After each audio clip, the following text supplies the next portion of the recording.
Hello everyone, this is Dale Pinker with ForexStopHunters.com. I'd like to welcome everyone watching this video. Want to remind everyone that only risk capital should be used when trading FX or other high risk, highly leveraged markets such as futures or options, and past performance is not indicative of future results. I'd like to start off with the featured stop hunt that we had from early this week. Although Aussie did sell off deeper than I thought it would, we are putting in a very nice base.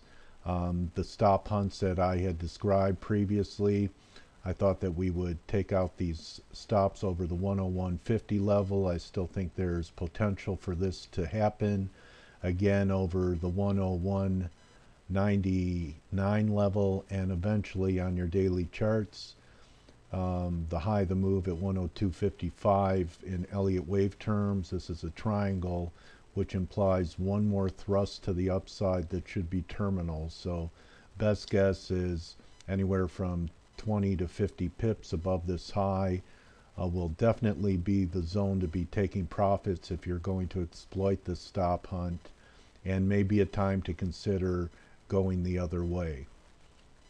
USD CAD aborted its rally. If you looked at past videos, 99.60 was one of my targets, 150 point rally, which would equal what we had back here. So we had this 150 point rally. It mimicked this move and is now aborting, threatening new lows.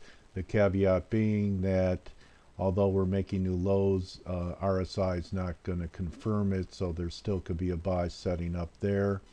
We're talking about the dollar weakening on a day with all heck breaking out the other day on Tuesday, which is a sign that there was a problem with the dollar. We continue to get this upside. In euro, I believe there's going to be a stop hunt over this 138.40 level. 138.61. I'm not a believer that we're going to take out this high, but just enough to end all the dollar bearishness. A lot of people very disappointed with what's happening to oil and what happened to stock indexes, that the dollar was not a safe haven. My thoughts on that is a lot of the old order in the Middle East worked to the benefit of the U.S. We have many naval military bases, and the streets will not be in favor of continued presence in my view.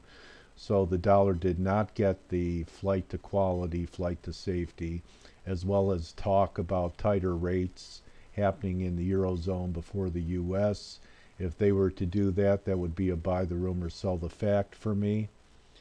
We have cables selling off today, possibly an ABC correction, because my gut tells me that there's still unfinished business above this high.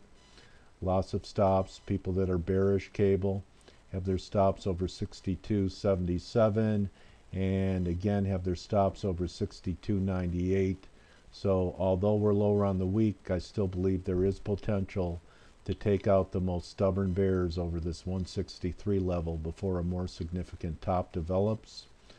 Yen was definitely under a lot of pressure. Talked about under the 82.50 level about it being vulnerable. That's what happened today. Still are slim hopes that we may have some type of bottom developing here, but I have become much less friendly to the risk aversion pair of yen, although you still have to give it the benefit of the doubt because this would be the second higher low. Moving over to Swiss US dollar, we did make new lows for the move on the daily. Caveat being there is RSI divergence down here, so everyone who was bullish a dollar using US dollar Swiss as their instrument is now out of the trade, so I'd be looking for some bottoming signals there. And gold, I believe that there's potential that we're putting in a high here in gold.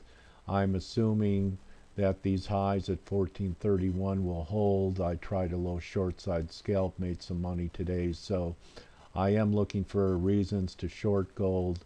It's still my contention that this high is going to hold at 1430 and that we're going to back off again. So this is Dale Pinker with ForexStopHunters.com signing out. And remember, don't just count your pips, count your blessings.